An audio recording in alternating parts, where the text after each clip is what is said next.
Hello, everyone. So, for the past couple of weeks, I've been making a small little application about the Apollo 11 moon landing, mainly because I wanted to sort of explore augmented reality's ability to make learning and education a little bit more engaging. So what I made were two what I like to call worksheets. They're just image targets to be recognized in Vuforia.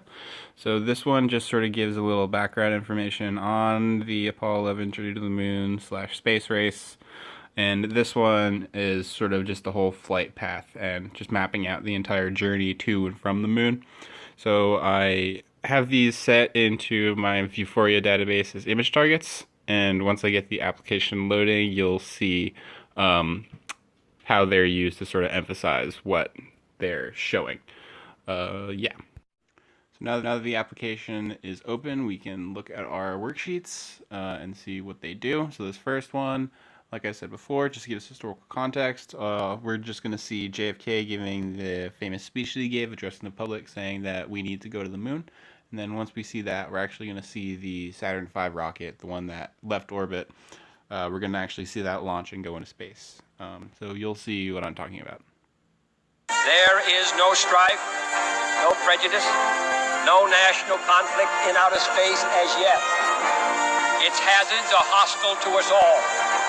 Its conquest deserves the best of all mankind. We choose to go to the moon. We choose to go to the moon.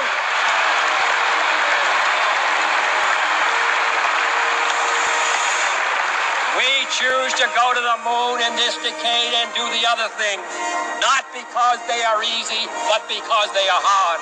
Because that challenge is one that we're willing to accept, one we are unwilling to postpone, and one we intend to win. And so when the speech finishes, we go on to our launch day. Just give a little bit more information about the accomplishments, or the intended ones.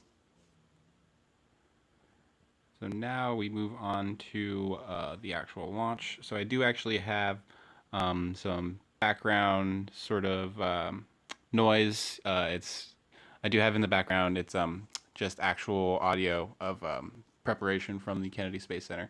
Right now it's just off for the purpose of this recording. So we're going to launch. Ignition sequence start.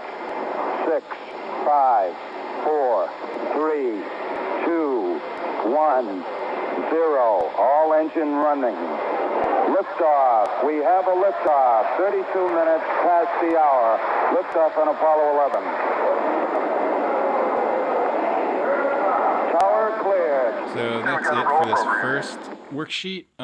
We're going to move on to the next worksheet, which shows the flight path. Well, so we're going to see the different stages of the Saturn V rocket as it leaves orbit. We're going to go to the moon, and then we're going to come back. So that's what we're going to do in this second worksheet. So here is where we see the rocket and its different stages. I do also have background. Can't hear me with this screen capture software I'm using.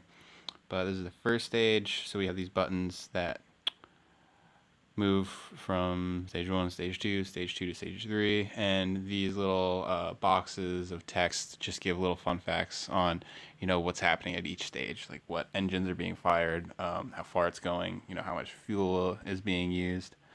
And then we can go into stage 3. And then our final stage is where the capsule containing the astronauts blows off and takes the lander and makes its way to the moon. And then from this section, we go on to the moon landing. So here we have our lander, the moon itself. We have this little button that controls the thrusters, so we can come to a smooth and controlled landing. Tranquility Base here. The Eagle has landed. And so we get our astronaut to land on the moon, and then we plant our flag. But when we get to the moon, we got to go back to Earth, so let's return. This is where we get into the re-entry phase.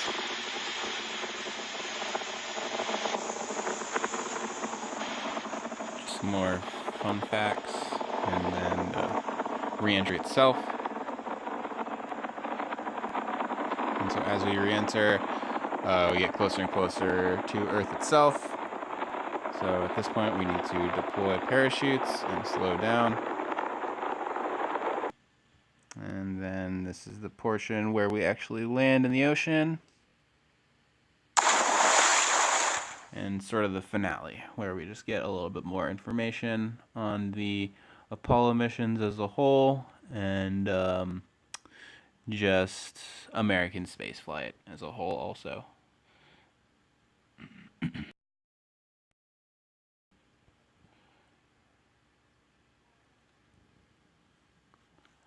And last but not least, little hope for the future, where we hopefully get to Mars by the year 2030. So that's pretty much it for this little application slash curriculum slash lesson, whatever you want to call it. So I hope to make a couple more of these in the future, just because I think it's important. I think education or augmented reality and virtual reality can play a pretty big role in education, just to make it more interesting, more engaging, more fun, because right now school isn't fun. Everyone hates going to school. But hopefully we can make it fun. Maybe watching this gave you some ideas on your own stuff to make. Do it. I would love to see it. In the future, like I said, I'll be making more myself probably. Maybe I'll go into biology or chemistry, whatever else. Realize what we can't see, and that's the beauty of augmented reality. But hopefully you liked it. If you did, let me know. If you didn't, it's all right. Your personal opinion. But yeah, hopefully you liked it.